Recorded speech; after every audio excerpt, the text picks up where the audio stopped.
topic is going to be spiritual warfare, the war on our minds and our spirit, the attack on the chosen people, and the importance of liberation of the mind and the spirit. Now, today, of course, we're going to be talking about the battle that you can't see. You know, we live in a world where the greatest war is not fought with guns, it's not fought with bombs, it's not fought with armies. It's fought in the unseen. It's a war over your mind, your spirit, and your destiny. This war, of course, is spiritual warfare. And the youth, the chosen, the next generation to come, we are the primary targets. But why? Why us, you might ask yourself? Because our minds are powerful. Our minds have the ability to shape reality, to create, to transform, to lead, to break free. And those who control the world, unfortunately, they know that. And they know that if they can control our minds, they can easily control everything. We're going to refer to scripture really quickly. And we're going to be doing that a lot in this video, by the way. So get your pen and paper. But Ephesians 6:12 tells us, verbatim, "For we wrestle not against flesh and blood, but against principalities, against powers, against the rulers of the darkness of this world, against spiritual wickedness in high places." This battle is deeper than what you see. It's a war of deception, manipulation, and oppression, meant to keep you blind to who you truly are. You know, I said it once and I'll say it again. The mind is the current battlefield. You know, every war has a battleground, whether it be grass, field, turf, or whatever you want to call it. And in spiritual warfare, that battleground is our mind and our soul. From birth, we are surrounded by multiple influences designed to shape our thoughts through music, entertainment, education, media, social structures, social personalities. You know, the enemy's goal is to mold your mind to thinking anything, so that you'll never question the lies that are being fed to you.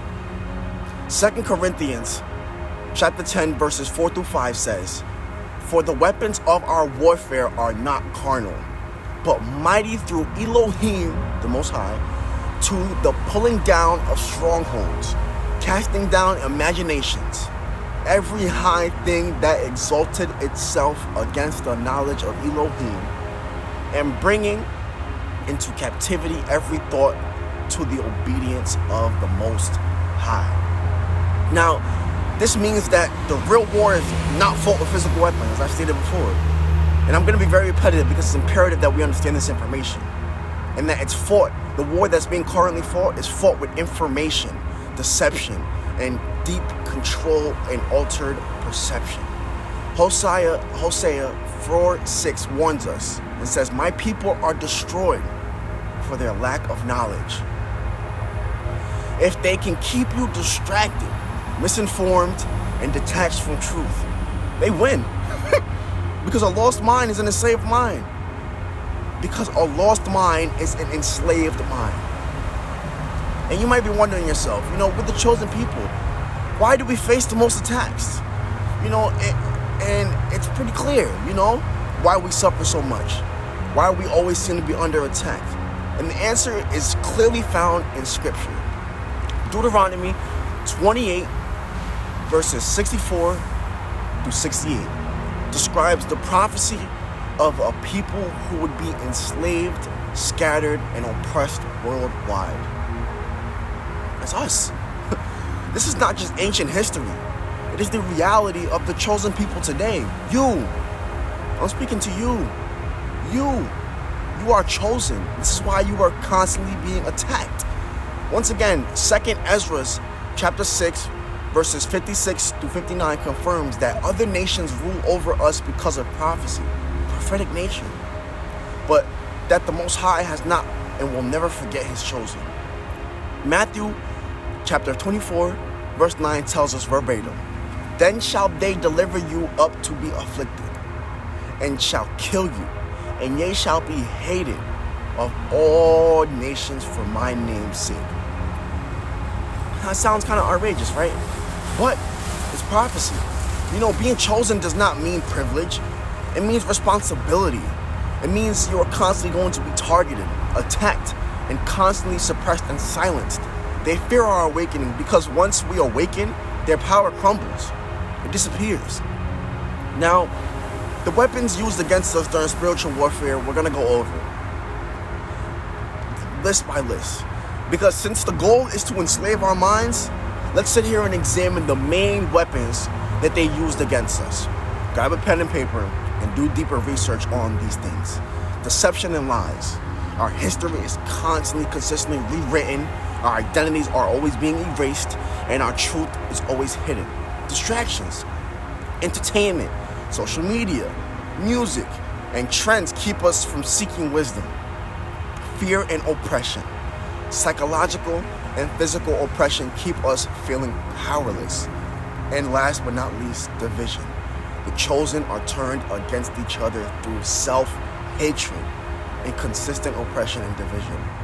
The Wisdom of Solomon 2, verses 10 through 20, states, exposes how the wicked conspires against the righteous, saying, "Let us oppress the poor, righteous man. Let us see if his words be true, and let us prove what shall happen in the end of him." My apologies if I'm tripping over my words, but you will get this message one way or another. They test us, they attack us, but they could never destroy us. Why? Because we are divinely chosen. We belong to a covenant, my brothers and sisters, my kings and queens. Protecting ourselves with spiritual armor is imperative to fight this war. We must daily protect ourselves. And once again, we do this with spiritual armor, the knowledge, wisdom, and discipline needed to stand against deception. Ephesians chapter 6, verses 13 through 17 tells us to put on the whole armor of Elohim. Not the half, not just the helmet, not just the breastplate, not just some boots, but the whole armor, the belt of truth. Seek truth in all things. Questions what you are told. They'll always question what you are told. The breastplate of righteousness. Live with integrity. The shield of faith. Believe in the Most High's plan. The helmet of salvation. Protect your mind from deception. And the sword of the Spirit. The word of the Most High is our strongest weapon. The sword of the Spirit, the word of the Most High, is our strongest weapon. Proverbs chapter 4, 23 warns us and says, "Keep thy heart with all diligence, for out of it are the issues of life." Guard your mind. Guard your spirit. The enemy's goal is to corrupt it.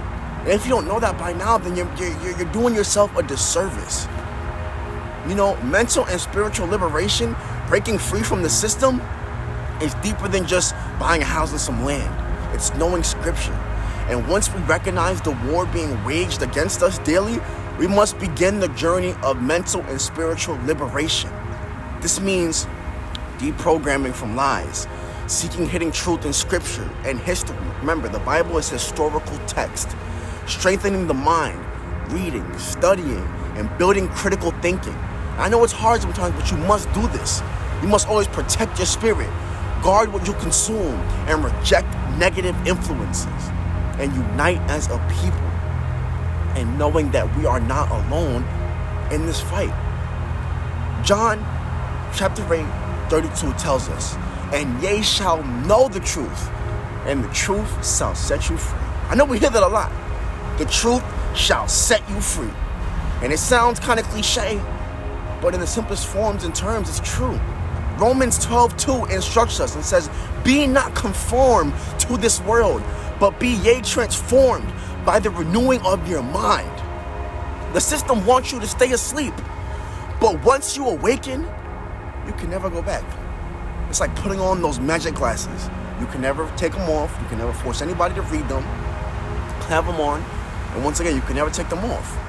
Ever. There's obviously more to that. My apologies if I'm missing a little bit more. But in conclusion, the choice is yours. You know what I'm saying?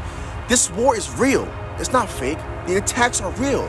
But the power within you, within us, is greater. The enemy knows how powerful we are. Why do you think they do all the things that they do? That's why they do everything in their power to daily suppress us and keep us trodden down, keep us away from our true history and knowledge. They told us we were only slaves. We are not powerless. We are warriors. And the moment we stand up and step into the truth, we become unstoppable. So my ending question to you is, will you continue to live in ignorance? Or will you arm yourself with the knowledge that you need and stand in true power? You know, they say all the time that ignorance is bliss.